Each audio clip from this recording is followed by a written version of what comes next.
Good morning, everybody, and welcome to Week 6 of For Fantasy's Sake, presented by Clinch Draft House Pizza and Grill, right here on the For Frequency's Sake podcast network, brought to you by Durham Remodeling. It's 10 a.m. here in Illinois, and your fantasy lineup's probably already a mess. Your coffee's lukewarm, and somehow we're already halfway to Thanksgiving, wondering how the hell it's Week 6. We'll get to all your start-sit questions, DFS plays, and betting angles here in a bit, but first, let's catch up on the week it's been in the world of sports. LeBron's going to miss 3 to 4 weeks with sciatica, which, funny enough, is about the same amount of time I was out of my desk job after wrecking my back in 2016. Only difference, LeBron's got a recovery team, massage therapist, and a chef. I had a heating pad and some sketchy ibuprofen I found in the junk drawer next to the takeout menus. Meanwhile, United Township, yes, Joe, that United Township, actually has a chance to make the playoffs. It'll be the first time in Doug's adult children's lifetime. And all they've got to do is beat a Week 9 opponent so bad, the real question is whether they'll clinch it on the field or just post a social media graphic. Either way, it's going to count the same. And hey, Danny's here, which is great news. I honestly wasn't sure if we'd see him after he forgot to give out Travis Kelce's first touchdown score pick on Monday night. I figured Don might have sent a guy to take care of it. But hey, he's here, he's smiling, we've got another week to argue. As for Cubs fans, look, they probably saved themselves a world of heartbreak. At least they don't have to juggle another Bears meltdown and a Cubs loss to a healthy Dodgers team on Monday night. That's not quitting. That's emotional load management. But let's get into it. Week 6 is here. We've got everything you need for fantasy, betting, and that one last chance to convince yourself your season's still alive. Whether you're chasing points, chasing parlays, or just chasing a little hope, we've got you covered. Let's roll. It's Week 6 of For Fantasy's Sake, presented by Clinch Draft House Pizza and Grill, right here on the For Frequency's Sake podcast network, brought to you by Durham Remodeling. Doug, let's get it started. I don't know how I feel about that. I'm still. I kind of like it, kind of don't. But here we are. Doug being a hater already. It's a Sunday. It's a Sunday after all. Yeah. Morning, boys. How's it going? We're alive. My neck hurts, but we're alive. How are you guys doing? Getting old. Joe used whatever witchcraft he purchased to put Drew Aller out for the season. So I know he's over there celebrating. No, we never want to celebrate injuries. We just laugh when people are. We don't laugh at injuries, though. So, hate to see that. Yes. All right, so let's take a quick look at our. Huh? Yeah, I'm live. Barely. I'm blinking real good. I'm alive. All right, so let's take a look at the Toys for Tots standings as we are. Why does he have Donald? He has last week's results in here. I don't know who was the top Week 5 score. It says top Week 4 score is Jordan Rangel from the Cuffler division. And the top scorer overall is Adam Beck from the Sedlock division. I don't know if that is still current or if that is just left over from last week. But congratulations to those gentlemen either way. I just want to bring up my like to donate. Sorry, go ahead. Okay. If you'd like to donate, you can always go to linktree.com/FFSQC. And then you can go ahead and make your donations there. To be prize eligible, you do need to make your donation. And if you are not participating, we will happily take your money. I was going to say, I just want to shout out my team. This is probably the most insane fantasy season I've had. I've scored 180 points 3 times this year. I have lost all 3 games. So that, that graphic he puts out on Tuesday of like, these are the highest scoring losers I've been on there every week. Loser. All right. So last week we had 28th in points was Alex Paul. He won Rock Island golf passes. Always a nice little treat there. So I hope Alex is local. And let's see, for our Week 6 prize, because he does actually have this updated. Danny, give me a number between 1 and 204. 69. I guess that one the first week. Try again. Aw. 13. 13. All right. I don't know what that will do, but we'll see who that gets. instant execution. Probably. All right, so we are moving on now to our tired or wired segment. I think for us three, we can definitely all file under the tired, just because Danny's East Coast and Joe and I were watching the Cubs games, and then I'm assuming Joe had another 3 college football games after that game finished. More or less. All right, so the first category here is 6 points for a passing touchdown. How do we feel about that nowadays? I mean, absolutely. I mean, there's leagues where it's even more or less. I mean, I think some leagues you could find arguments that it should depend on, like, if it's thrown in the end.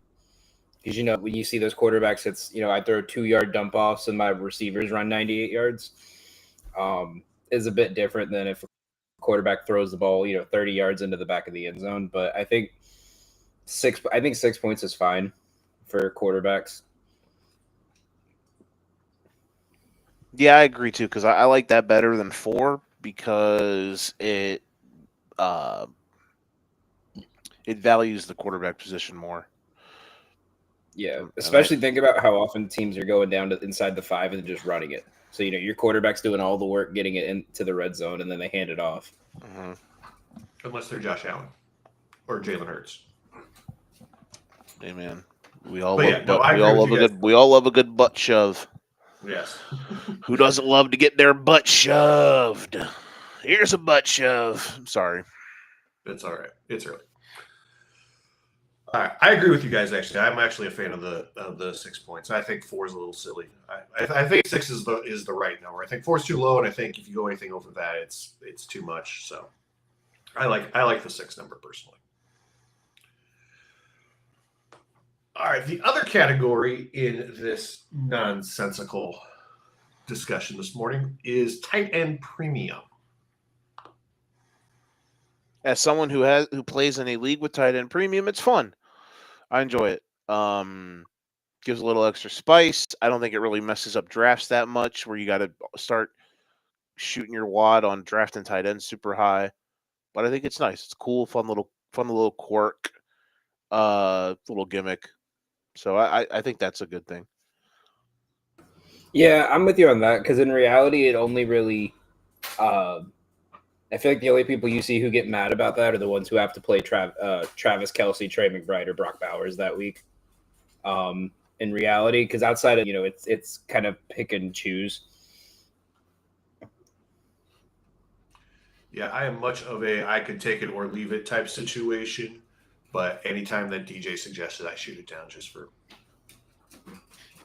because I know he enjoys it. I got a third, more chaotic option here for a league. What are your guys' thoughts on? I saw this in a league yesterday. A half a point per yard, or for each field goal kicked for your kicker. So if he kicks a 60, you get 30 points. So if yep. Mm-hmm. That's something. Or at least like maybe not half a point. Like I saw a league where they did a point, but the caveat was if they missed it, they lost that amount of points as well. So, you know, your kicker hits 2 30-yard field goals but misses the game-winning 50-yarder, you lose 50 points on it. Loses 50 points? So, yeah, so if they, like, let's say your team tries the, you know, screw it into the first half, 70-yard field goal, and they miss it, your kicker loses 70 points if you're using it as a point per yard. Damn, that's tough. That is tough. All right, then what about extra points? Do they get 33 yards for an extra point made? No, it's just regular, like the regular standard rule for that. I think it's supposed to value like the kickers who like they may not kick more than like 1 field goal a game, but they're kicking 55 plus yarders every time. You know, think back to that Dustin Hopkins game last year where he kicked 3 55-yarders. Like, if you did a half a point for those, you would, you know, have almost 70 points from your kicker. I think there's a spot for it. Maybe not half a point, but I think like maybe not a tenth, but like, you know, 0.2 of a point, 0.25 or something like that per yard. I like Could make your 0.1. league a little bit more. I like Yeah. 0.1 point per yard. I don't know if DJ has this. We have the golf league. I think that's what our kicker rule is for that league. 0.1 point per yard. So if they hit like a 50-yarder, you get 5 points. So I like that. I'm a fan of that rule because I think that values it. Anything else, you're just getting a little bit too much. You're getting a little too weird. That's for when we tried the Chaos League last year. It was like half a point per yard on field goals, and it was half a point taken away if it was missed. Uh-huh. I would say it depends on the rest of the league settings. Like in a situation like that, I want everything else to be as chaotic as that. I don't like a standard league and my kickers being like a wild variable in there. So I would want like crazy shit on like everybody else too, like minus 13 on interceptions for quarterbacks and fumbles or minus 20 and that kind of stuff, just to balance it out so that one guy missing a 55-yard field goal doesn't completely fuck you over. Yeah, I know. So the league in question where I saw this, they had like super chaotic like additional rules. So it was like 5 points taken away for an interception, 10 points if it was a pick six. One of them was if a player scores a walk-off touchdown, so a game-winning touchdown, you got an additional amount of points for whatever that player's number was. So if Travis Kelce scored a touchdown with 0 seconds left on the clock, you would get 87 additional points. Their league scores were like 600 to 585. Like that's how like insane it was. I kind of like that one, but again, because in reality, how often do you see with those? You have to have like it's got to be like all chaos. Yeah, you can't have something like that. Because in reality, how often do you see walk-off touchdowns anymore? Every team gets it unless they need a touchdown, they get it inside the 10 and kick a field goal. Right.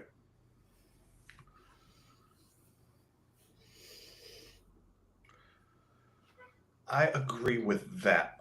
So let's take a quick break while I try and figure out which one of these I'm supposed to run. I'll do this one, and then we will talk some other stuff on the other side of that. Make sure that you get in your questions. We want to answer questions today, so make sure that you get those in early and often. Lydia, I'm talking to you.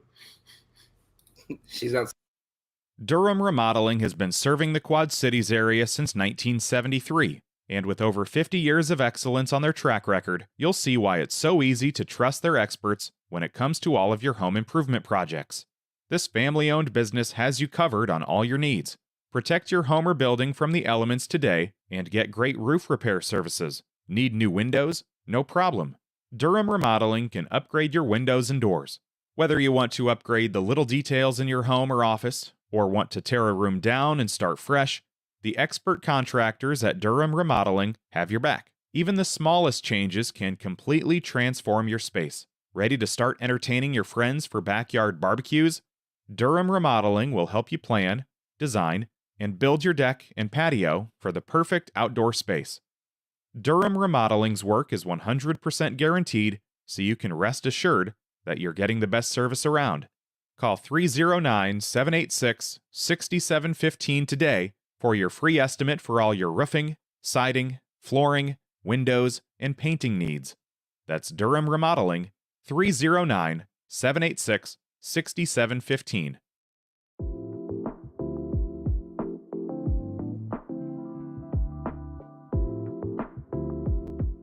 My name's Ryan Allison. I've spent over a decade immersed in the art of tattooing.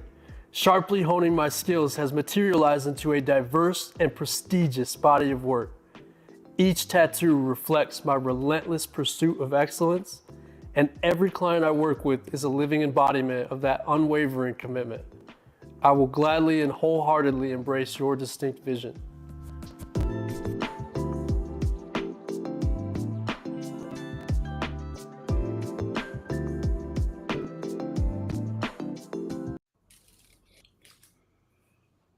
Alrighty, welcome back.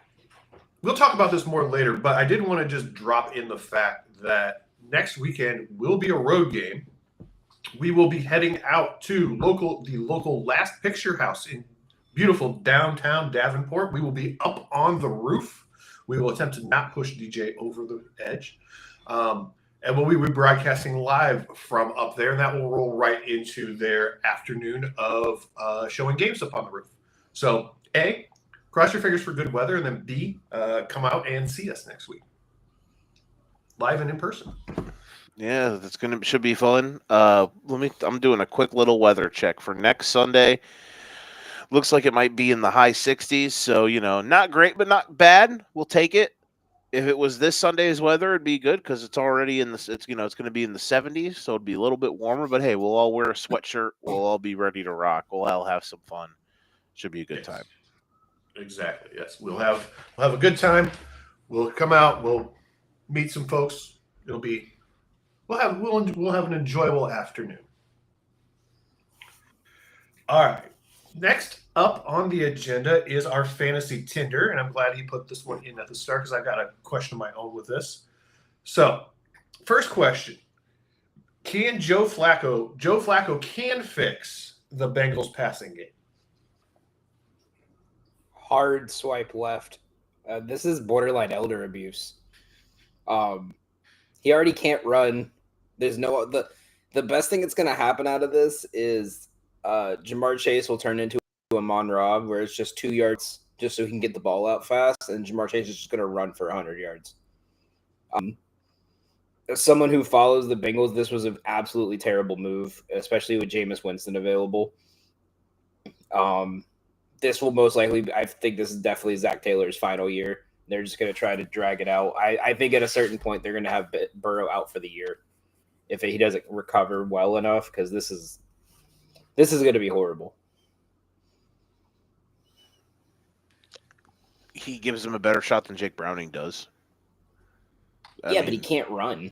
So what's he going to do when the blitz gets in the backfield in 2 seconds? Does that? He's done his entire career. He's never been able to run. Does it matter that him being better on a scale of 1 to 10 is like a 4 compared to a 3?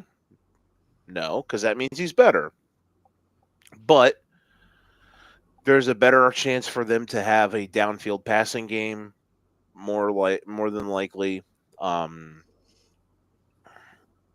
no, I'm not disagreeing with that. But I'm saying also for this week, you got Micah Parsons on the other side of this line. Like, they're gonna feast.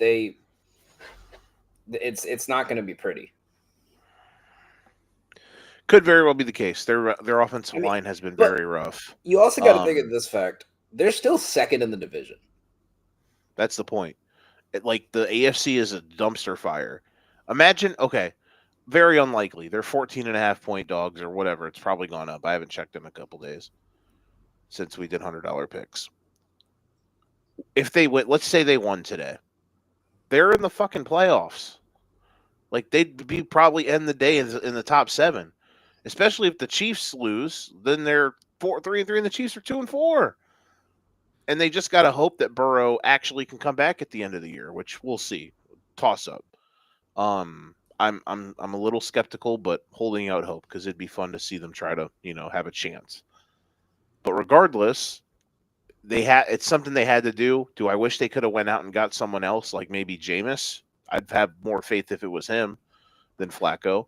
But they did something. I'm at least glad that they did something, because trotting Jake Browning out there on a weekly basis after the way the first couple games, after the way that the games have gone so far since Browning took over, was malpractice.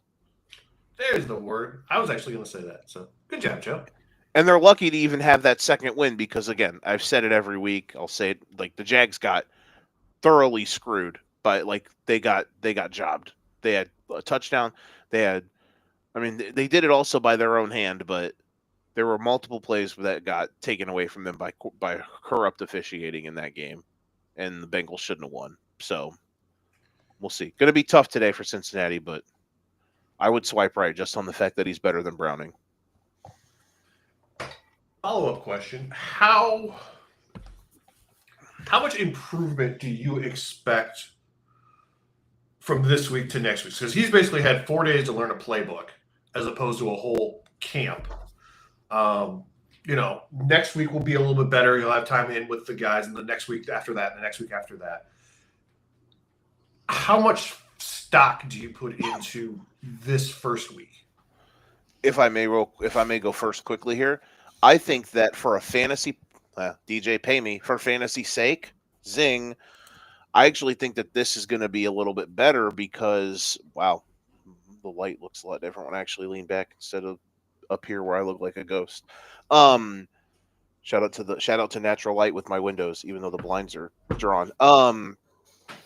I think there's a world where you're going to get a lot of quick passes, and I think there's going to be a lot of checkdowns. So Chase Brown owners, aka me, because I'm an idiot and drafted him in the 3rd round, and he's been terrible, even though go Illini or whatever. I think Chase Brown owners, Jamar Chase owners, getting quick little throws to the outside for PPR purposes. I think that is going to be an advantageous situation because I think there's going to be potential for a lot of quick throws, the ability to get the ball out in that spot. And then, of course, just the explosive play factor. If they try to just say, F it, chuck it deep to Jamar, F it, Jamar's down there somewhere. F it, T. Higgins is down there somewhere. That adds some more value. So even though it's been a short time since he's got there, there could be some spots for some easier plays, and that can help some fantasy owners who own Brown, Higgins, and Chase for sure. Well, I think I'm kind of 50-50 on your question, Doug, just because there's always the element of surprise, right? Like, we haven't seen what he looks like. It's easier for, a veteran quarterback to know, okay, I know where my wide receiver one's going to go on every play, right? But neck isn't much better of a matchup. It's the Steelers. I will say this, you're Joe, you're talking about buying stock into Chase Brown. I got a name on here you could get for better that I think is probably. I might start looking at grabbing Mike Gesicki and Noah Fant if he's available, because Joe Flacco likes to throw to 2 people, and that's wide receiver 1 and tight ends 1 and 2. Because think about what Njoku and Fannin did the first 3 weeks of the season. Yeah, then Njoku, he made Fannin a viable option. We could see some gritties in the end zone in Cincinnati today, or in Green Bay. I would laugh my ass off if they beat Green Bay. Ooh, they're not going to be. They're good. It's going to be like 35-7, but the one touchdown is going to be Mike Gesicki.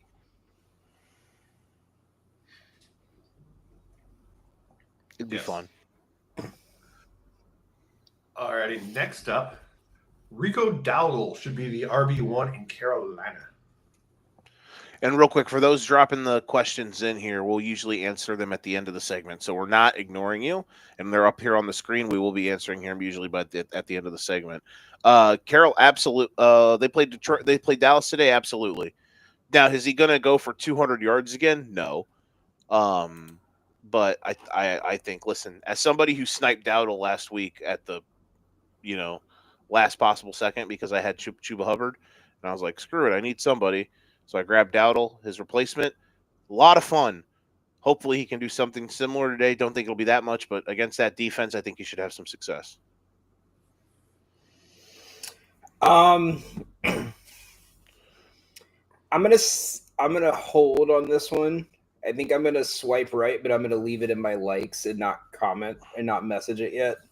Because he did have a good week, but how often do we see an overreaction after one good week? Now, with Hubbard out, yes, with the way their offense runs, he's going to be playing well, but you already paid Hubbard. Why are you not going to use him? Hubbard, the best we're going to get is like a split back situation, and it's still going to be like 65-35 Hubbard once he's fully healthy. So I think for now you ride the hot streak, but when Hubbard comes back, you start maybe looking at trade value, maybe questioning if you want to run double running back with these two or how you want to handle that.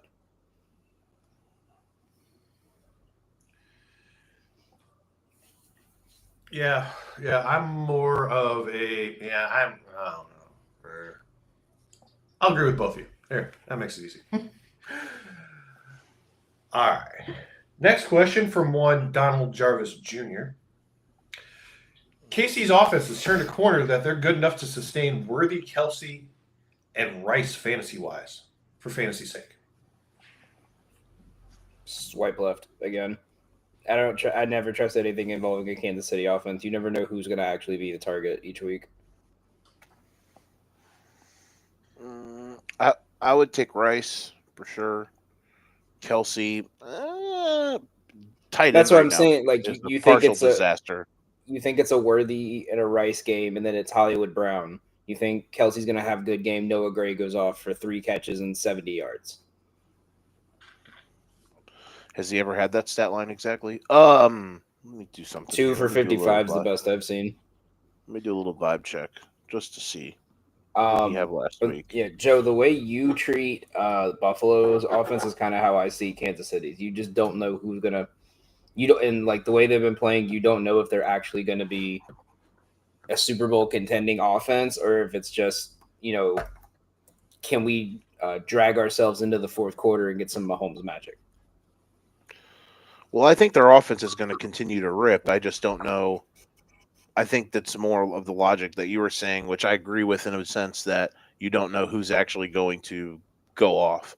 I think their receivers are better than Buffalo's, but right now you just don't know what the hierarchy is. So they got options. Also, but it's sharing the wealth. Is not a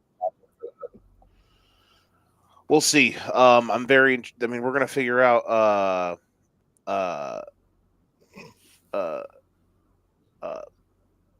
We will find out quickly because Detroit's got some banged up guys in the secondary, so we'll see. Could be a very high scoring game. Can't wait to watch. All right. Last but not least, if you don't have a top 3 tight end, you should chase touchdown upside.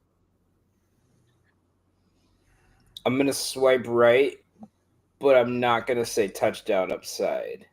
I'm going to say reception upside over touchdown.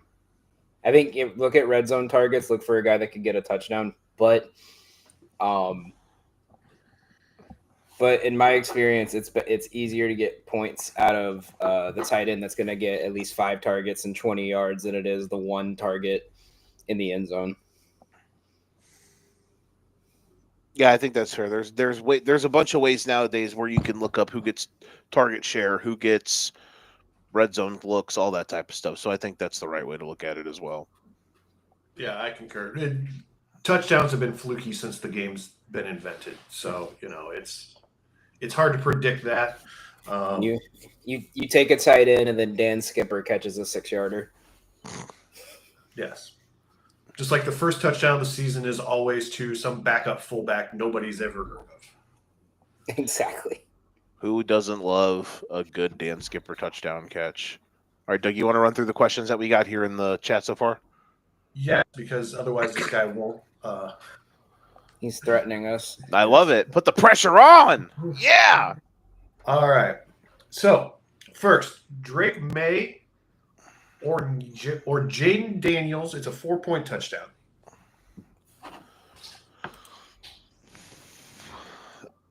Saints on the road. Possibility of some wonkiness against the Bears, who are getting healthier. It's tough. Because I don't think the Bears defense is great, but they are actually going to be about as healthy as they've been all year on Monday night. Pretty much the most healthy they've been all year on Monday night. Just without Jalen Johnson, and Grady Jarrett probably won't play. I think Drake. I think Drake's probably the safer bet. There's a more potential. That's kind of where I'm at. Drake makes probably a bit of a safer bet. Both are good options. I don't think you can go totally wrong, but I think Drake's probably a safer bet. I'm going to, death taxes, second-year quarterbacks. Real quick to add to this, Jane Daniels is hurt to a degree, wearing that big-ass Robert Griffin knee brace. And I don't want it to happen. Do you want to play Jane Daniels and then all of a sudden, you're worried about him being in the blue 10 in the second quarter, and you're I think the worry is more with Drake May and against the Saints, you have the worry of a blowout factor. Or last week where everyone else does all the work and Ramondre Stevenson carries the ball across the end zone at the 1 after fumbling everything. But yeah, I think I think you're right. I haven't really liked what I've seen fully from Daniels. I think we're starting to still get that second year like dip in play. So I would trust May here because for some reason the line's been really close with New Orleans. So I think a lot of people are projecting New Orleans to keep this one tight. I'm saying if you're looking for floor, you're going to go May. If you're looking for upside, you'll take Jaden Daniels just because Bears games on Monday night, weird shit happens. Like a Hail Mary. Yeah, with the guy with his back turned. Yeah, exactly. Nah, man, Tyreek Stevenson. Take the over on Tyreek Stevenson interceptions tomorrow night. He's in a ball. Not taking a plus 1,000. What on a Tyreek Stevenson interception? A I little bet dabble. you that's what it is. Okay, let's ride. I don't know. Hey man, I like winning money. tomorrow is a culture. Tomorrow's a culture win for the Bears. Joe, I've seen your $100 pick results. I want to win. Hey, we went 2-2 the last 2 days. We did okay. Go South Florida. That's all I'll say. What do we got here? Also, I see the Liddy one. There was one more. Can I scroll down on this? No. Evidently not. You got to go into the chat and then scroll. Yep. So this is the one that I was looking for, right? This one here. By the way, Bryce, thank you for the sub. And is that real quick? Is that? Oh wait, I think that's a DK Metcalf profile picture because I thought it was Deshaun Watson for a second, but it looks like DK Metcalf. As I show you my 7 head here. So here we go. Would you trade Kyron and Terry for Saquon and Nico? Ooh. Always love a good trade talk. From our boy Apples with an S. We gotta love our fruits and vegetables. Kyron and Terry for Saquon I'm and gonna Nico. say no on this. That is interesting. Also, 2 points per 10 yards rushed, by the way. That's an interesting little gimmick. That's fun. A little extra value for because I don't know what's going on with Saquon this year.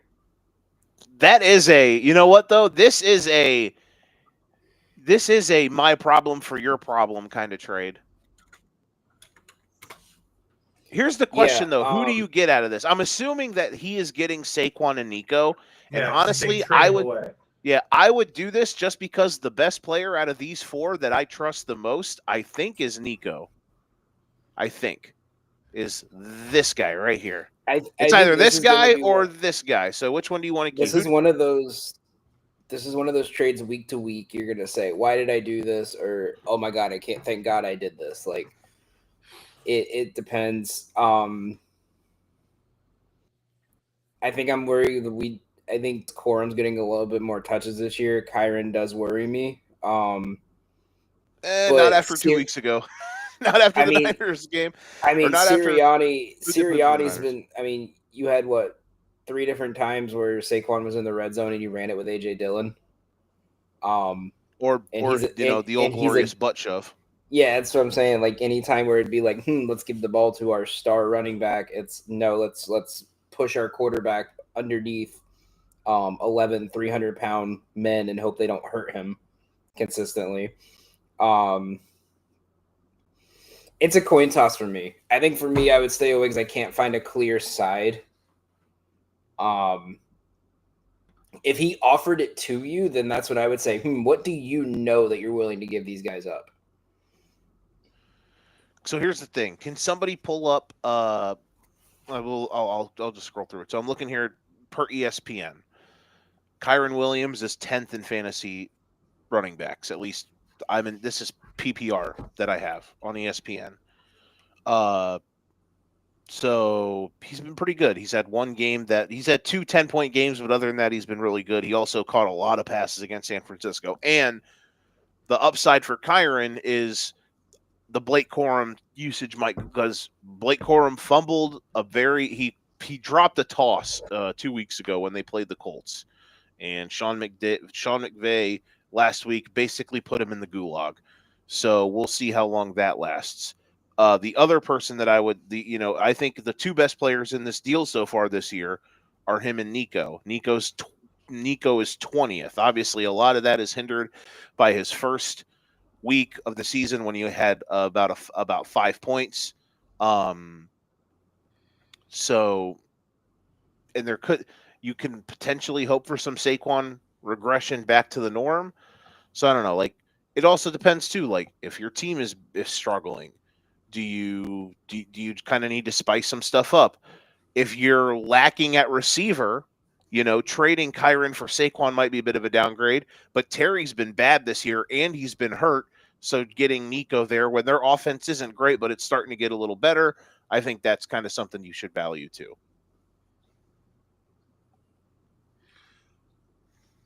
I'm of the opinion of if I can land a Saquon Barkley type talent, I'm going to land a Saquon Barkley type talent, and will. What? Sorry, Because- what just happened in the game? Did the Jets just get a safety? I do not have it on, so I don't know. Couldn't I just tell you. know that when I looked to start the second half, they had 69 yards, and that was nice. No, they got a field goal. They have 3 field goals. Oh wait, they did just get a safety. They do. They lead 11-10. Ha! How about that? Don't see that score very often. There was Holding holding in in the the end zone. Oh my god! Ooh.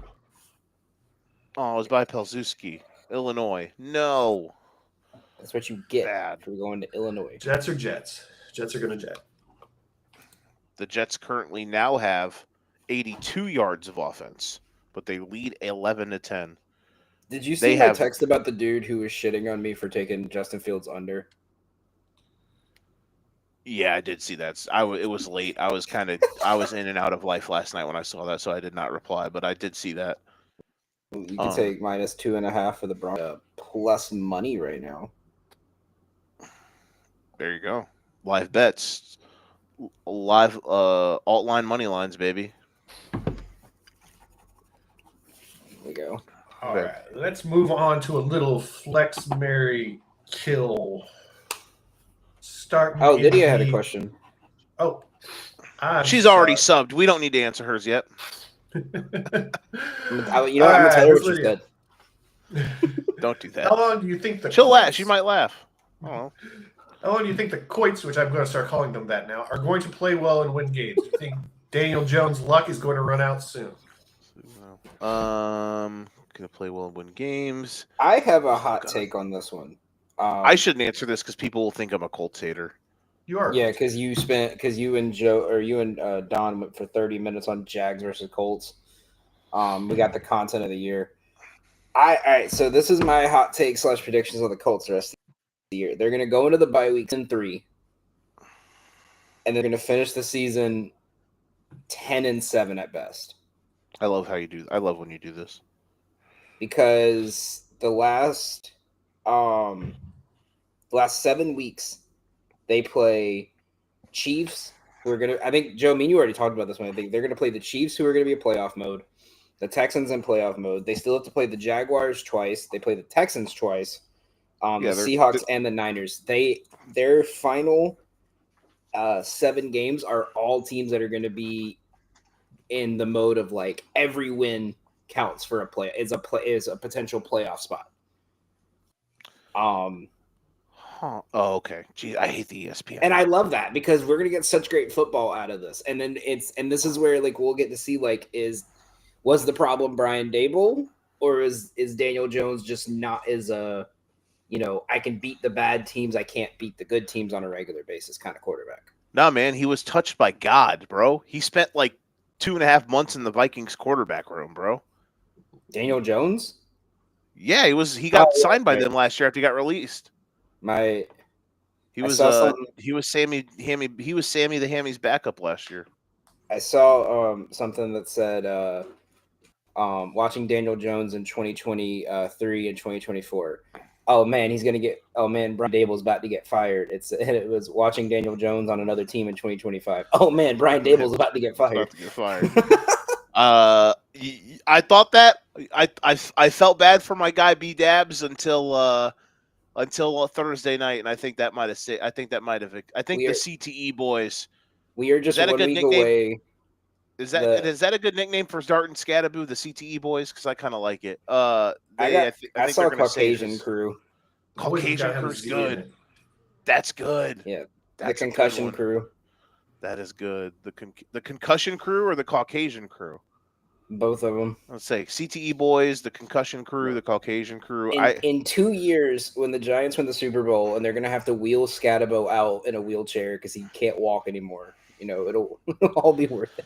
Bro, Jackson Dart threw a flying headbutt he threw a flying headbutt better than a certain wrestler whose name is redacted that we shouldn't talk about anymore, who won the world championship at WrestleMania 20. No one else gets that. DJ, if he's watching, he gets that joke. But that was a sight to behold. Yes, Lydia. I think the Colts after their bye week is when we're going to see them regress. I don't think they're going to regress to how they were last year, but I do think they're going to be in a weaker. They're going to be in a weaker mindset going into the last 4 weeks. I love it when she asks questions and Danny's on the show too, because he could also just be like, "Yes, Lydia, I think the Colts." I want you to know she's asked me this like 3 times already. They're going to be good until week 11, then they're going to suck ass. No, she's outside with the dogs, so we can have a nice, quiet conversation today. That is fair. If I did it this way, I'd be looking at. Well, I can't really get good turn this way. More turn action this way. More stuff to see. Their schedule gets harder. However, just real quick, 30 seconds or less. I would have them power rated over the Texans right now, so I feel like they can hang with them. I think they're a similar power rating team to the Jags and the Seahawks at this moment, and the Niners. I think the Niners they're better. I'd have them power rated higher than the Niners. So just from a power rating standpoint, you look at that way ahead. Because when I do my Elite Eights on a weekly basis, it's kind of like half power rating, half resume based.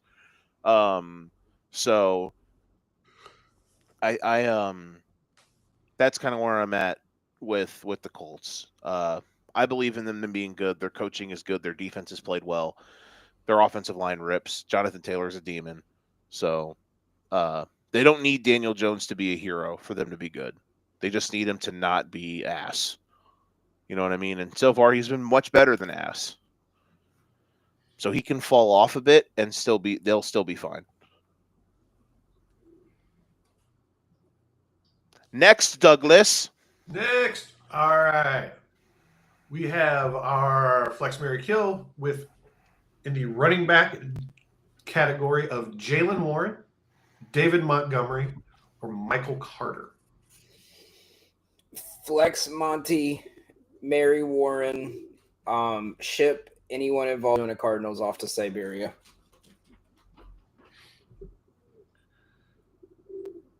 Wow. They play the Colts today, so good luck. At least, Michael Carter, we hope, won't drop the ball going into the end zone. Listen, I've spoke with you on how I believe the Cardinals are the most fraudulent team in the NFL this year. Oh yeah, I'm out. I'm out on them after. And I was right. Daniel got that. He did get one. That last week was a loss you don't come back from type game.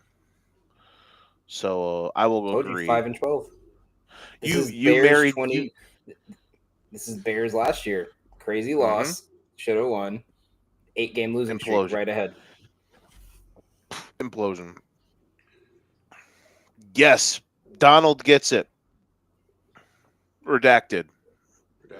That was the wrestling reference I made. Okay. Doug still has no idea who that person is, even with the initials. It's just a lot. Just Google Rabid Wolverine wrestling. You'll learn some stuff. I'm gonna agree with Danny on that one because you married Demo, right? And flexed Jalen Warren. Yeah, I'll agree with you on there. Okay, I will also agree. All right, next up is your wide receiver category of Chris Olave, Brian Thomas, and Jacoby Myers. None of them. Pour one out for Gino because he's. Is this for week or season long?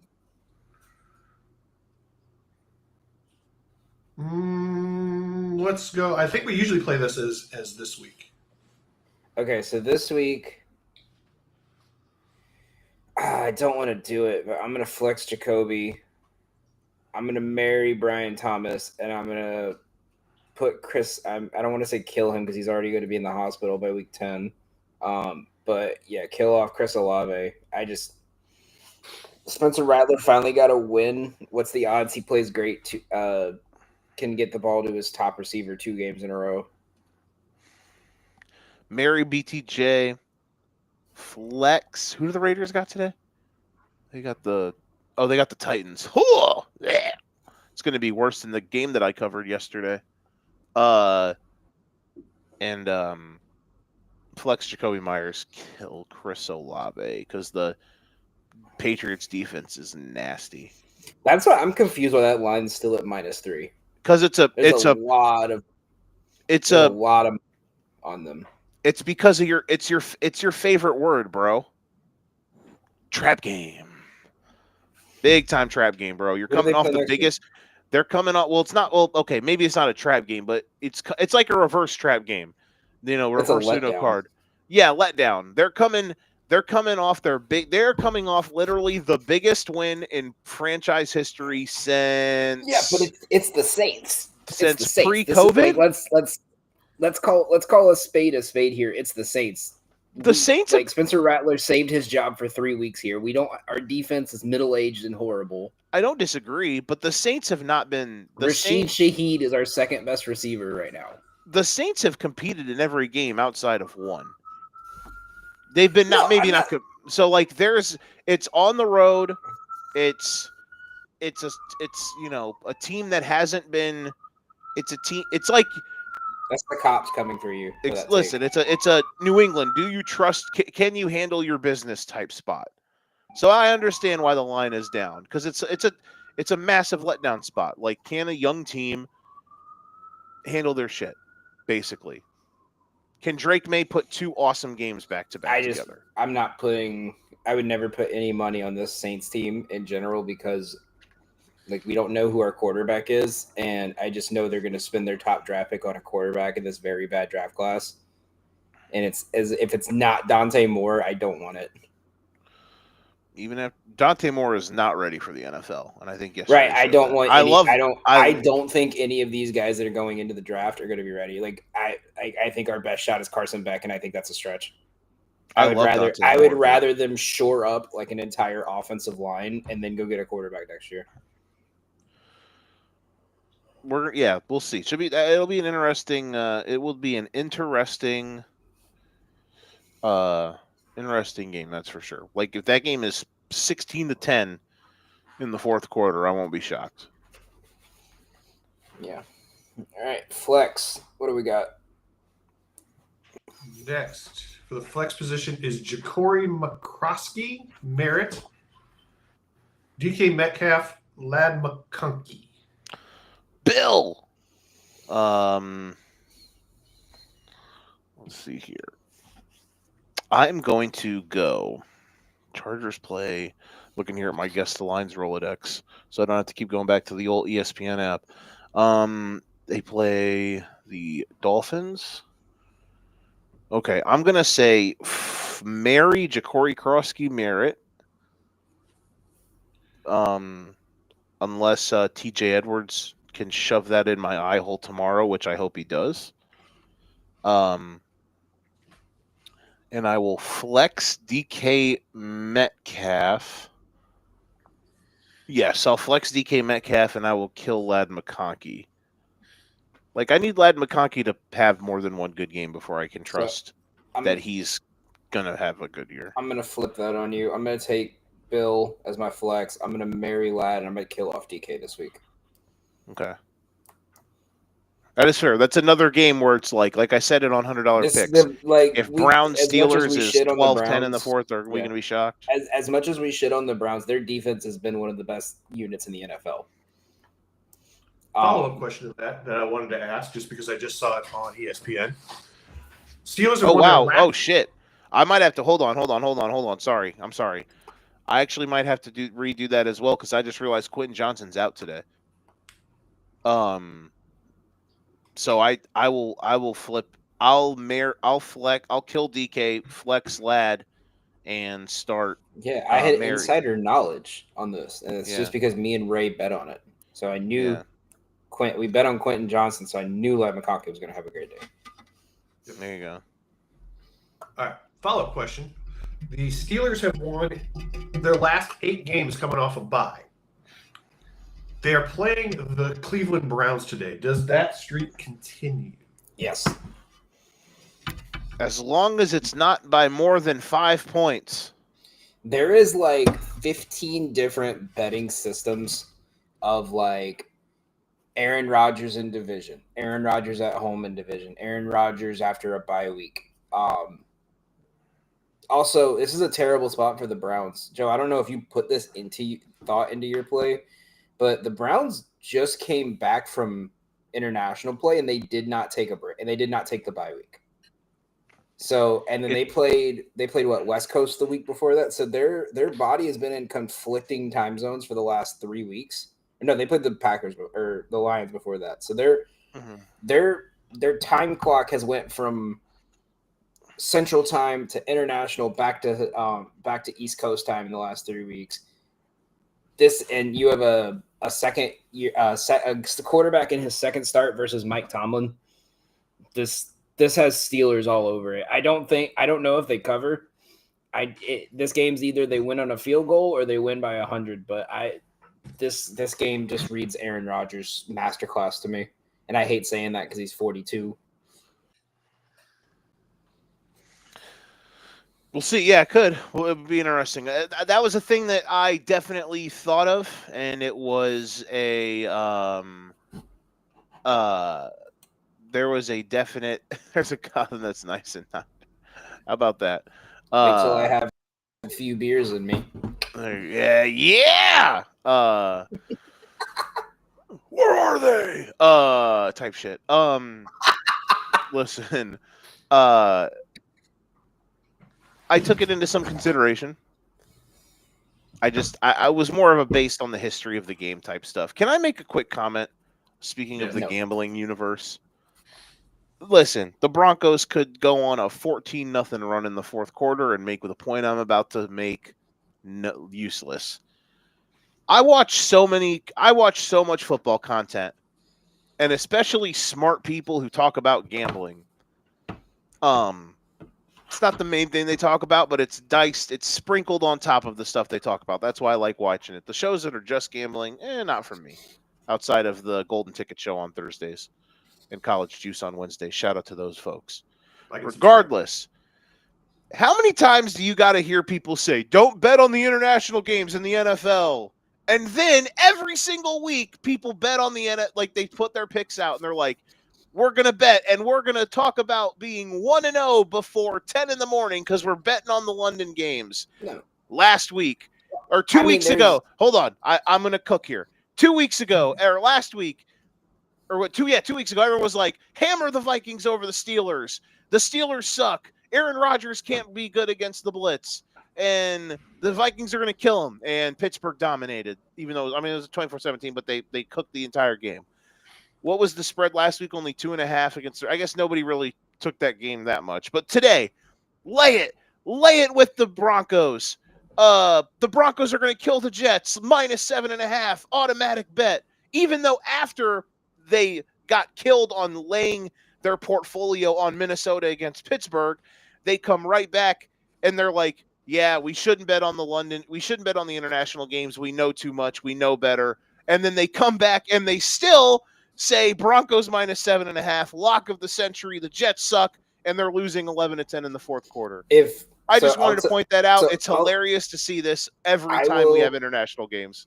I will tell you this as someone who's been in the gambling space for about 3 years now. If someone gives you player props for, that's fine, because no matter the scores, you could still target it. Like you saw my plays today. I had one touchdown play. I had an under. That's it. Anyone who bets a money line, a spread, or a total in that, and it's not a live bet where you can see already, like, okay, this is how they're playing, and tells you, like, this is my lock of the century, shit like that. They're full of shit. I see people who post 100-unit locks, and it's like a -400 play. It's like Broncos plus 10.5, over or under 75.5 points, Bo Nix 100+ passing yards, and then they'll put like $5,000 on it, and be like, I'm the greatest gambler of all time. No, there's a difference between how you play it. There's a term in soccer that's called "don't bet the early kickoff." It's the same thing here. Even though they've been here for a week, I've spent a week over in London working. It takes a long time to get your body adjusted to that shit. Because I was sleeping 16 hours a day when I was over there. Like, if I wasn't working, I was sleeping when I worked there. These games are always stupid, man. They're always dumb. They're always dumb. Like, I think of it as this. You see it every week. You see these massive platforms fall for the banana in the tailpipe all the time. All the time. Oh, they don't. They're trying to make you do it so they make more money for the big guys. I've been in this industry long enough. I know where everything. I know who's legit, who's bullshitting. Like, they do be, it do be people who are partnered by people like the money Jets. Listen, sorry. Excuse me. That's something. Shout out to them. Shout out to those nerds. Listen, Bitches. I have not watched a single down of this game, and I hate doing the whole box score watching thing. But the Broncos have outgained the Jets 188-75, and they are losing. Stop betting the spreads on the international games. A fun fact: Bo Nix has as many rushing yards as Justin Fields has passing yards today. That is and they're losing. That is a stat. Okay, it was a penalty in the end zone. So, like, but it was still 10-9 before that. No, I see. The thing is this you know me. In Betalytics I trust, right? In Betalytics we trust, and they had the over, but I didn't trust that. So it's even the developer of the app says, like, listen, like, these aren't 100% guarantee. Like, you have to do your research with it. The other games I think would have been fine. Everyone's excited to see Justin Jefferson on like a primetime game, even if it's at 9 a.m. I think they did a really shitty job with the games this year, because why are we watching Cleveland? Why are we watching Cleveland and Denver, or Cleveland and Minnesota, or New York and Denver? Especially when you start the year with Chiefs Chargers as the international game, like, you put a great division matchup and then you give us this for like 3 weeks. Like, it just shows we secretly hate England. We want them to think like, people who don't watch it think like the Jets are this great defensive dynasty right now. Hey, man, they're deprived over there. They'll take whatever they can get of this American. They're playing in Tottenham. Of course they're not used to winning. Ooh, bars. Jokes that I get, but I also don't get. All right, Doug, get us back on track. I'm sorry. I had to go. All righty.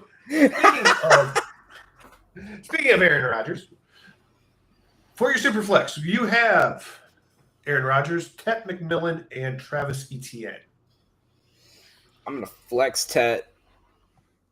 Who do the Jags play? Seattle? Correct. Yeah. I'll marry Aaron Rodgers and I'll kill Etienne because he lost me money last week. Really? Because Trevor Lawrence had to fucking stumble his way to a fucking touchdown. Did you have an Etienne ATTD? Yeah, that was the only play I had left. Yeah, that'll do it. He's been really good. Listen, Etienne's been really good this year, though. That's the cops coming for me. Yep, there they are, bucko. Gotta love Manhattan. Hell yeah. Somewhere out there, Spider-Man is out there going to get him, Tiger.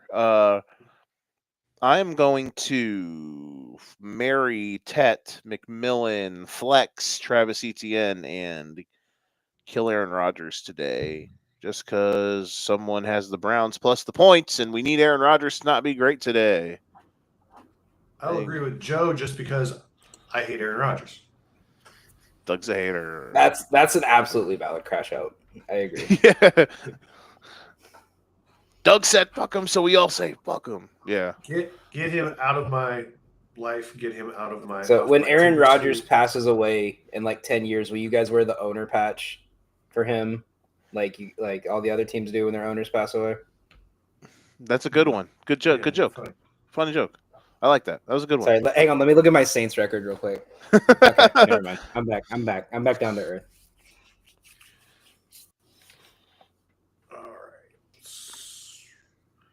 All Okay, we are up to flash predictions because we managed to make that last segment go a little longer, which is exactly what we want. We are heading into the home stretch. Make sure you get your questions in before the end of the show so we can get those all answered for all y'all.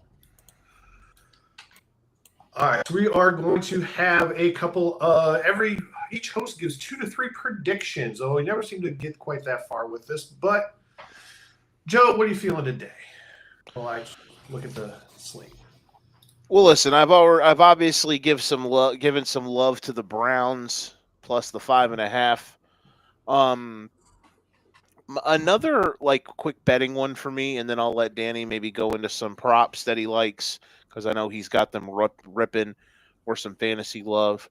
I definitely like. I will give a fantasy one too as well. I like the Cowboys today, laying the 3. I think that line is too short, so I definitely I think that line should be 4.5, should be in the Vegas zone somewhere. Shout out to Vegas zone knowers. So I like them laying the 3 there against Carolina. I think they're going to score a bunch. Who do they play next week? Who, Dallas? Yeah, I will tell you. Washington. 13. They do play Washington. Hashtag trap game. Oh my God.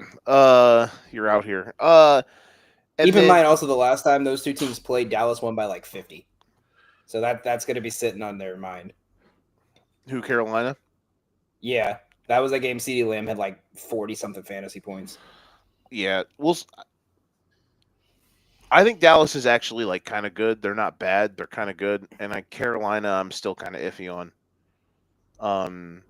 So we'll see. We'll see what today is. And then a quick fantasy thing. Today's Sunday, Joe. They get. What did I do? What did I? You said we'll see what today is. Oh, good job, Doug. I was like, oh, good job. That was Slap a good the one. knee, Doug. Slap the old knee. Shout out to Doug. I know the Chargers running back situation is bad. I know their offensive line is a bit banged up. However, hopefully if you were the one who sniped Hassan Haskins or Kamani Vidal off the waivers this week, wouldn't hate starting them. They just gave up 200 rushing yards to a bad Panthers offense and Rico Dowdle. I think there's a world where Harbaugh tries to lean on the run game a bit, even though he's on his 3rd and 4th running back this year. And I think Hassan Haskins can have a decent game. Touchdown potential in the red zone. The Dolphins' defense is atrocious, y'all. The Dolphins in general are atrocious. They are probably outside of the Titans and the Vegas Raiders right now.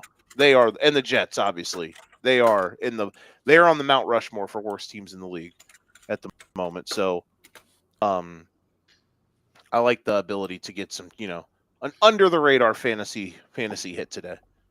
Daniel, take it away. All right, so first one I'm going to go with is Josh Jacobs scores at least 2 touchdowns today. This Bengals defense is horrific. The fact that Josh Jacobs is almost minus 300 to score a touchdown is insane. I got a bold one here. Baker Mayfield will be the second quarterback this year to throw for 400 plus yards in a game. We saw Matthew Stafford throw 300 plus. Baker, for some reason, likes to play close games. And considering Matthew Stafford just torched this defense, even with almost no weapons in his offense, I still think Baker Mayfield is going to pull something out of his ass and do it. I got 2 here. Am I allowed 4 because it's my first time doing it and I'm new? Sure. All right. The Colts win by plus today. This is a very big stretch, but why not? The Titans win by double digits and Pete Carroll gets fired this week. That would be something. That's a parlay, man. That is a parlay. Put that on your. I can find the odds right now of all mine. Give me a sec. I don't Doug, think will you Pete's do going yours? anywhere. all I don't think line- he is too, but I think if they get beaten, like, 'cause there's been so many talks over the last couple weeks about how like Max Crosby hasn't been playing well. You know, you brought in Jermaine Pratt, and after like 4 games, you release him. Like you keep trying to, you pretty much benched players who weren't playing bad. It was just your quarterback sucks. I don't think he makes it to year 2 for sure. But I like if you told me like they got beat bad enough this week that they just ended up saying, "Hey, we're gonna buy out the rest of this contract just to get you out of here," I wouldn't be surprised. Tom Brady got that kind of money? You think Tom Brady wants to see his team 1-6 or 1-5? Yeah, true. I mean, listen, TB12's got a, TB12 should have. Shit, Tom Brady's about to come out of retirement for this. Could you imagine? One more run. My not going out very far on the limb prediction. Roma Dunze will continue his touchdown streak this week.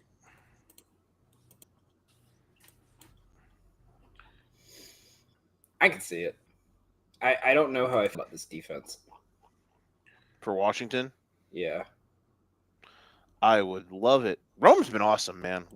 I was very close to being out on the Roma Dunze experience, and he has been fantastic. See, the problem for me with the Bears is like, don't shoot me for saying it, because I know y'all yell at me for it. At any given point, I feel like the Bears offense just turns back into the Bears that we all know. Like at any given point, like I feel like I feel like I'm just waiting for it to be like, okay, they've played 2-3 good weeks. Like, is this where they're at, or are we going to see a regression? And I guess this will be the week to see it, because this is second primetime game. And the last time he played really good in the first half and then died in the second half. Yeah. Yeah. We're gonna see. I mean, all right. I think I have my people bold prediction parlay. Here's a quick. Don't let my 1 minute drill. Let's see if I can keep this under a minute. I promise I will. I'm timing myself. I'm in right now. So here's a quick thing about the Bears. People want the Caleb experience, and this isn't a shot at you, Danny. This is how it is. People want the Caleb experience to be so. They want him to suck so bad that they'll just kind of say anything to kind of try to get their narrative of he's a bust and blah blah blah and all this stuff. So like even when he plays decent and leads a game-winning touchdown drive against the Raiders, they'll just look at the box score and his passer rating last week and be on national television shows and be like, "Yeah, Caleb wasn't good against the Raiders." When again, if you watch the game, you realize that he was actually pretty good, even though his numbers didn't suggest it. So, look, man, it could happen. Tomorrow could be a disaster. He could suck, and then we're back to square one. But I think, and again, this is not a shot at you, Danny, at all, because I understand where you're coming from. It's a grand narrative thing of people who are saying the Bears are still the Bears right now have not watched the team this year. He's hit Caleb Williams himself has had he's had 2.5 bad quarters. Otherwise, the offense has been pretty solid. And he made that dumbass pick. He threw that dumbass pick against Detroit, because even though they lost by $1 billion against Detroit, he was pretty decent. No, I mean, I would say their offense has been great. And I really like the over tomorrow night, especially at 49. Shout out to Ben Johnson, who has more road wins. That's what I'm saying. Also, like than Eberflus did in his tenure. So, Joe, I tell you, like with baseball, like there's certain scenarios I don't touch. Right, I don't touch a rookie pitcher until like they've at least pitched for like at least 3 months and we have data on them. Like I don't touch doubleheaders. A quarterback with a first-year head coach and the team has historically been the way they have, I got to see a full year of how this will work first. Because it's always the first, your second year is where you have your full, your actual team, right? Mhm. First year is where you're seeing who fits the model. Second year is where you bring them in. So I want to see a full year of what they're gonna do, with this offense before I fully decide. Okay, I'm hard backing what Ben Johnson and Caleb Williams are doing. And you know me, I'm full of shit. So next week I might straight up take Caleb Williams passing yards, if it works out right. But I have to really see what they're gonna do, once we get farther into the season. Look at that. We kept it under 3 minutes. Rational Bears fans, and I use the air quotes for rational. You're looking for progress. We don't want to see a step backwards. We're looking for, and maybe it's not even in the terms of the record, but you want to see better play, better choices, better execution, as opposed to the dumb shit we've seen the last couple of years, and the lack of operational knowledge. We want to see somebody. We don't. As you said earlier, with Daniel Jones, we're not asking you to be a Superman. We're asking you to do your job. And at that point, that's kind of all. And that's the low bar the Bears are the Bears fans are setting. Is do your job. Don't be an idiot. You don't need to be a superstar yet, but just don't be the dumbass, to use a Joe analogy, don't be the dumbass drunk in the bar saddling up to the guy who's 6'7", 285, and you're 5'10", 125, going, yeah, I can take this guy.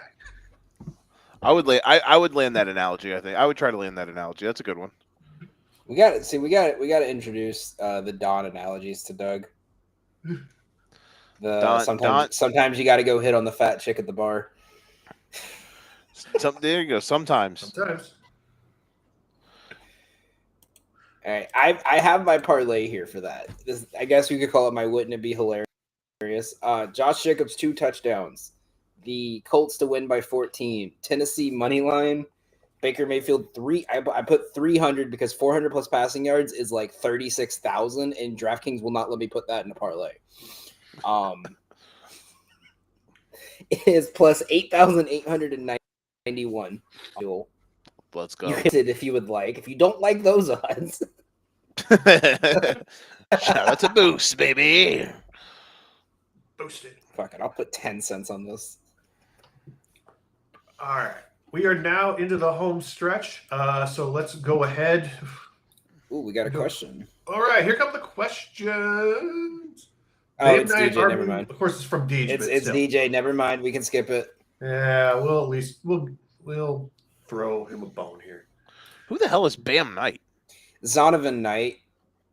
Oh.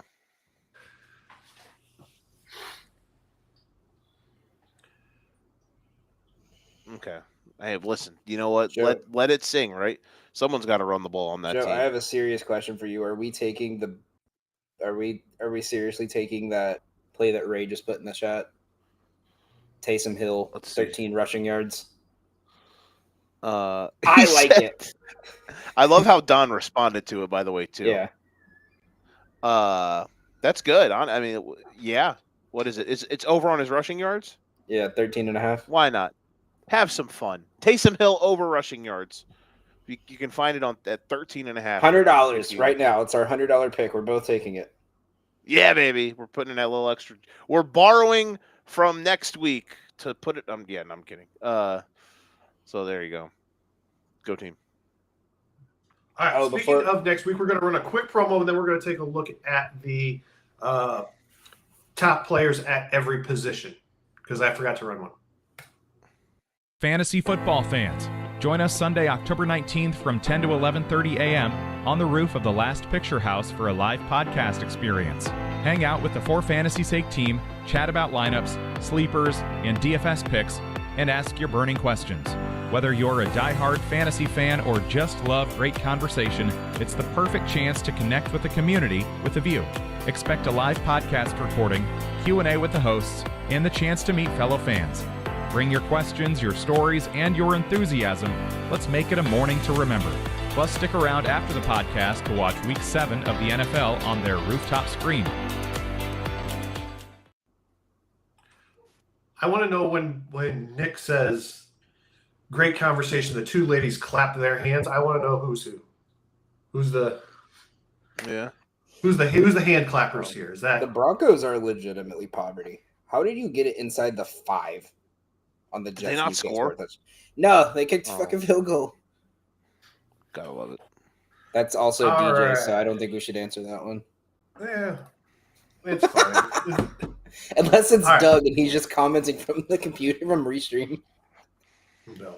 Half point PPR. Pick 2, McConkey and Marvin Harrison Jr. or Tet Mack. Give me the first two. McConkey Mac. Sounds like a law firm or a radio DJ group. Definitely a radio DJ. What's it? Shock Jock? Is that what it's called? Yes. Radio I'm DJ too young Joe. for radio. What do you think? What was From people. yeah, exactly. Let's see. Pick 2 out of these group. I'm gonna say Lad. Now I know that Lad is healthy, or Quentin Johnson is not healthy. I will say Lad and Tet. That's where I will go today. All right. Next up, we have who do I start in my flex half PPR between Njoku, Haskins, Hollywood, or Bam Knight? All right, so I'm going to go ahead and set the rule of do not play any Cardinal player whatsoever. Call of Duty is coming out in 2 weeks. Battlefield just came out. Kyler Murray is not going to be paying attention. He's already out this week. He'll never give up this gimmick, guys. No, ever. You act like it's not true. They're like the worst team in October besides the Bears. I don't want to talk about it. Okay. Yeah. Listen, I'm just glad that for $100 picks futures, I took the Seahawks to win the NFC West and not the Cardinals. That's all I'll say. It's okay. It makes up for you picking Baltimore to make the playoffs 3 times in that. Don't remind me of that nightmare fuel. I'm gonna go Njoku Haskins. Worthy and Rice are back. Bet on food. Hollywood Brown might see a limited targets share. Bet on food. Bet on food. Isn't that the saying? Yeah, but what are we betting on food for? Rasheed Rice. Oh, okay, there we go. I was like, wait, what are we betting on food? Well, he's You've not never back had tonight. He's not Njoku playing tonight. Rasheed's not back Isn't yet. that tonight? No, next week? He's still got. I thought it was 4 games or 5 games. No, it's 6, so he's back next week. Okay. I still wouldn't take Hollywood here. I have a hot take I'll discuss with you guys off air so we can be quicker on this game. I'll take Hollywood here. I'd take Hollywood. The Lions secondary is banged up.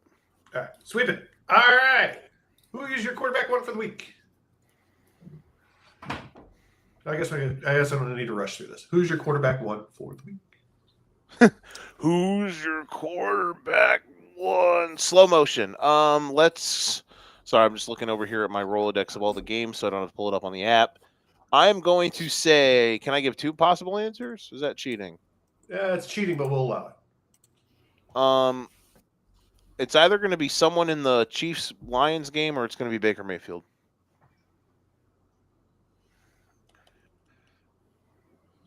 I'm going to go Justin Herbert.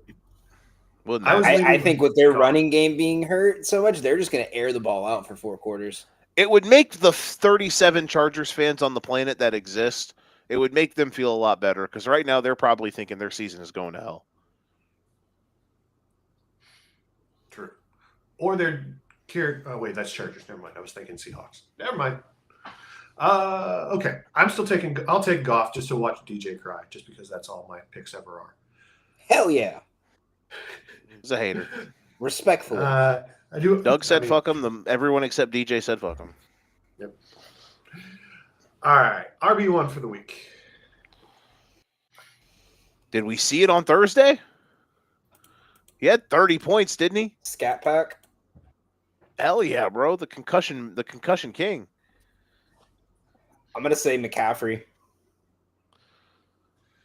If there was ever a week for him to actually be good, that'll be interesting. Since it's cheating to say we already saw RB1. Yeah, I was gonna say besides, I'm saying just off Sunday, Monday, I'm gonna say McCaffrey. I'm going to throw a curveball, and I'm going to say Javonte Williams. That's bad. Hey, man, I will take Derrick Henry. That'd be Butterfinger? That would be something. Hey, my wild ones usually hit. So that is incredible. I will give you that, man. That's incredibly bold. You know what? Give me Tyjae Spears. Yeah, let's go. All right. Outside. Actually, I was gonna say I'll throw a long shot. A-Chain might have a shot at it. Who's your best wide receiver this week?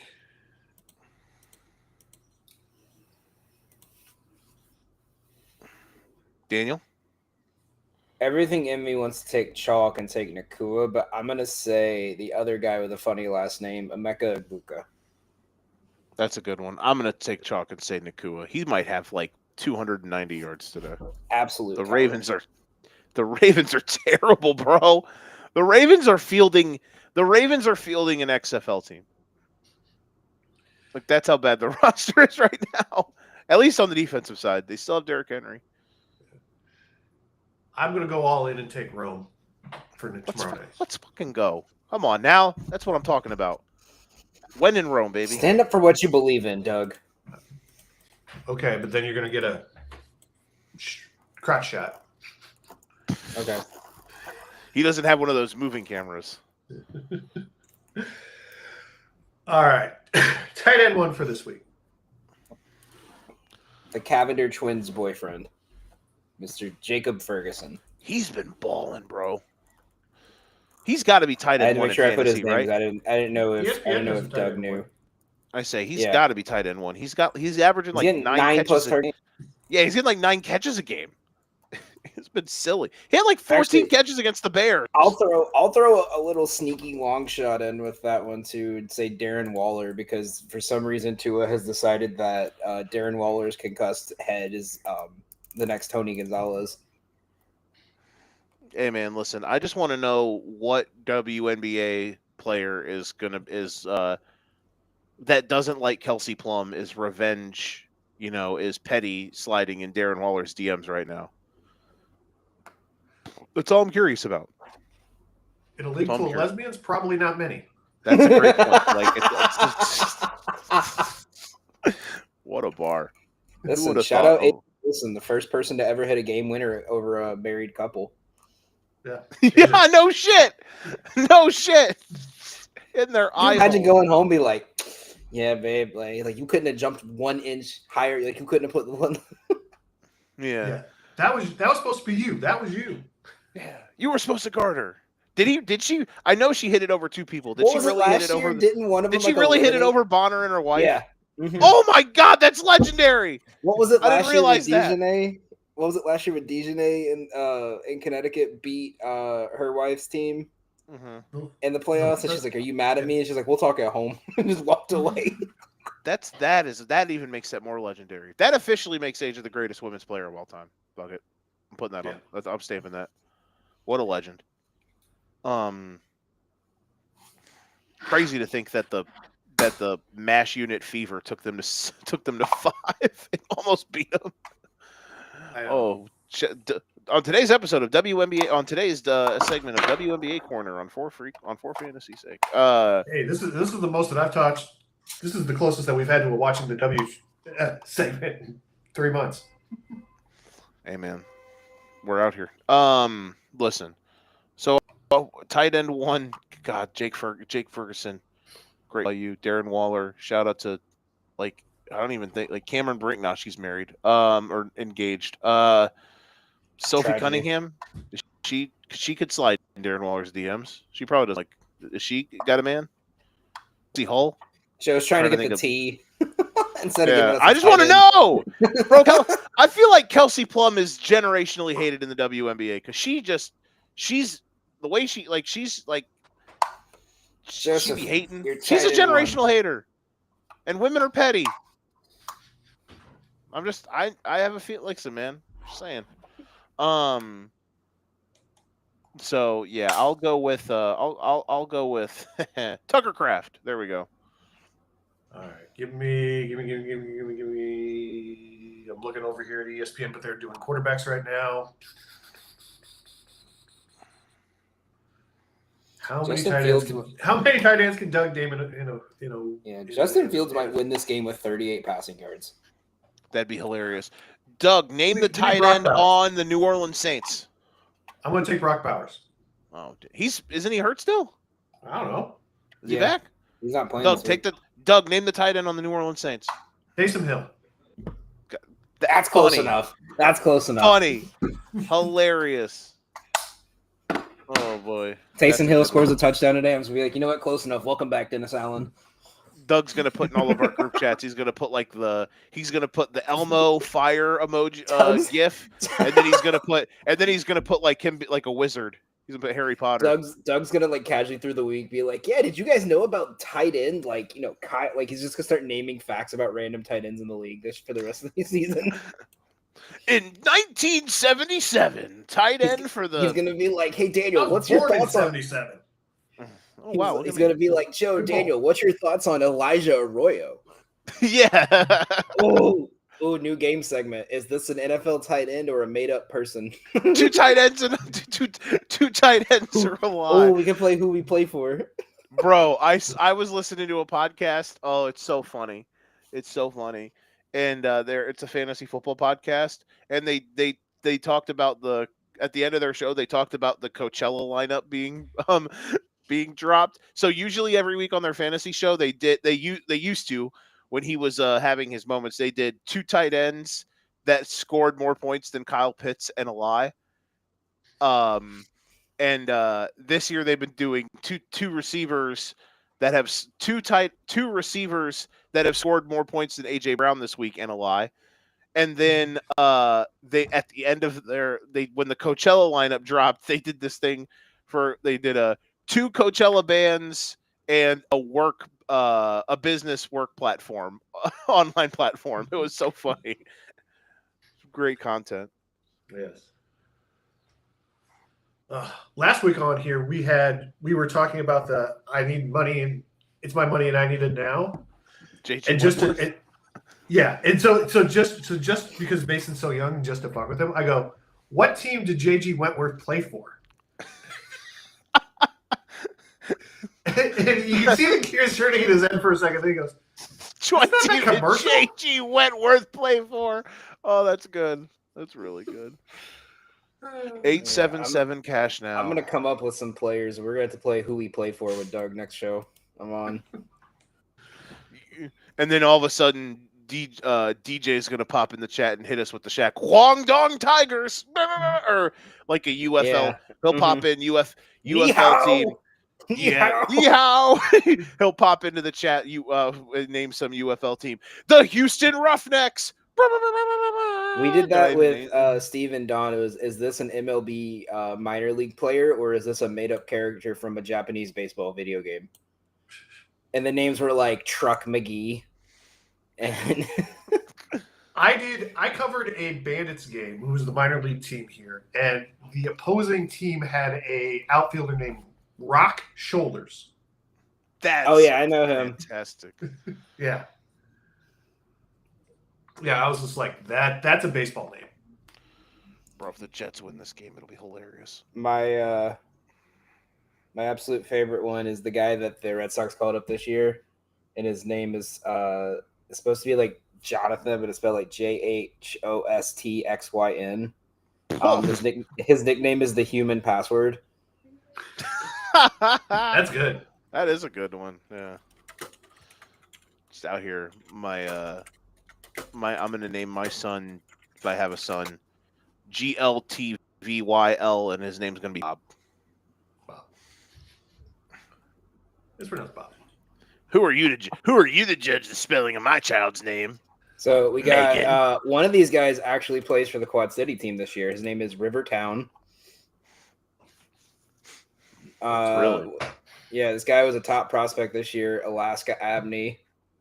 Guy played for the Rockies this year. Warming Warming Bernabel. We got Henry, and my favorite, I swear to God, this is a real player, Zebulon Vermillion. Bro, Justin Fields is like a sci-fi show. Here, you think names are wonky, but those names are just like weird and funny. But you ain't seen nothing until you call the radio stuff I work with. We cover the Quad City Storm, which is the minor league hockey team here. And you don't know nothing until you're calling a hockey game, and then there's just names with 19 letters and there's no vowels. It's fun. Oh, yeah. Called a game in college where a kid's name was Dickie Smallwood. Hell yeah. You know how hard that was to keep calm as like a 20-year-old? My first broadcast, and I got to call out, and coming in for the Valiants, Dickie Smallwood. You got to love it.